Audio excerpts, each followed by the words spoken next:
There is a town hall that is about to take place for residents who no doubt are quite angry. We're learning as well, though, that Norfolk Southern will not be at this community meeting in East Palestine. They say they have become, quote, increasingly concerned about the growing physical threat to our employees, and they say they're committed to the community through their Family Assistance Center. All right, let's talk about what some of these residents and business owners have as far as legal recourse goes with attorney and legal expert Lin McCraw, who joins us on the program now. Lin, thanks so much for being with us tonight. We're going to show our viewers once that town hall gets started there in East Palestine. But if you were representing some of these residents who now have had really their whole lives upended by this train derailment, what would your message be to them? Well, my message would be that number one, we have to preserve the evidence that we have. We don't know what the long-term effects are going to be yet, but we do know that there are going to be some effects. Anytime we have, for instance, death to other animals and that sort of thing, that's like the old-fashioned canary in the coal mine. That's exactly what you have happening. When that happens, that's telling you as a person, you need to get out of there because something is happening, something that's happening that's toxic and that can really, really hurt you. I would tell my clients in situations like this that we need to get you to the doctor as quickly as possible and get a full physical with a full blood workup.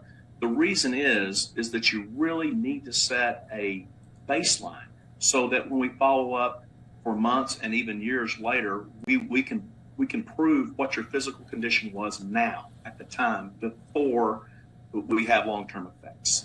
So we had a press conference yesterday from Ohio Governor Mike DeWine and some of his, environmental top quality officials there in the state of Ohio.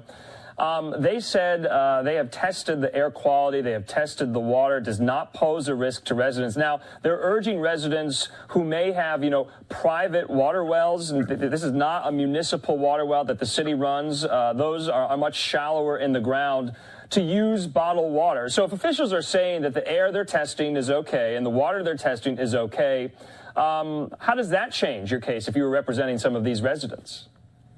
Well, to begin with, anytime you have a carcinogen that has crossed your property line and comes onto your property, you have a trespass. Okay, you clearly have the trespass. The issue then is damages. How bad are the damages?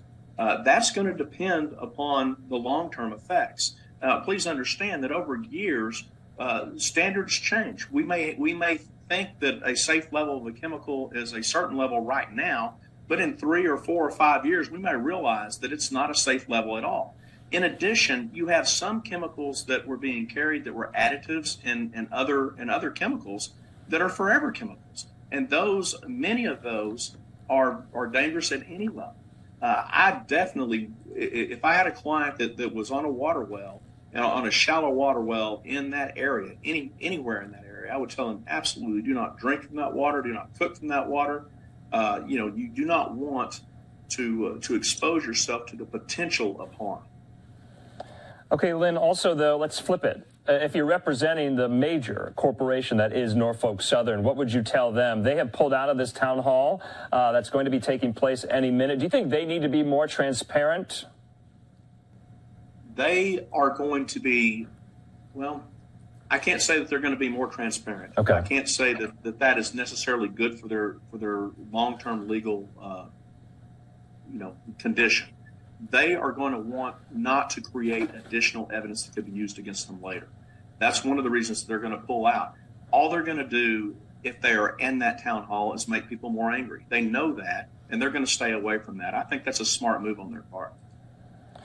Okay, and as far as just representatives, and there are some reporting to suggest that they have offered, some type of, remuneration to some of these residents who have been affected. I'm not sure of the amount in particular, but, if that happens, if Norfolk Southern comes up to your door and says, here's $5,000, they can't sue them, can they? It depends upon how they offer it. If they offer it and they offer it with a release and where you release your claim, then you would have no further claim no matter what happens to you in the future. Okay. In our industry, we call that swoop and settle, and many times defendants will come in and try to do that, offer a small dollar now without any fight, and get rid of a big dollar verdict or a big dollar settlement later. That's a potential in this situation. Okay, Lin, just lastly, where do you think this goes from here? This story isn't going anywhere, but you're watching it very closely. What are you looking for next? What I'm looking for next is really what we call root cause analysis, to really figure out exactly why did the train derail? Was it a maintenance issue? Was it an issue of training? What, exactly what do we have here? Do we have a product failure? Did part of the train itself fail that shouldn't have failed? Those answers are going to give us who our defendants are, who all they are. For sure, Norfolk Southern is going to have issues, but there could be other people that have issues as well.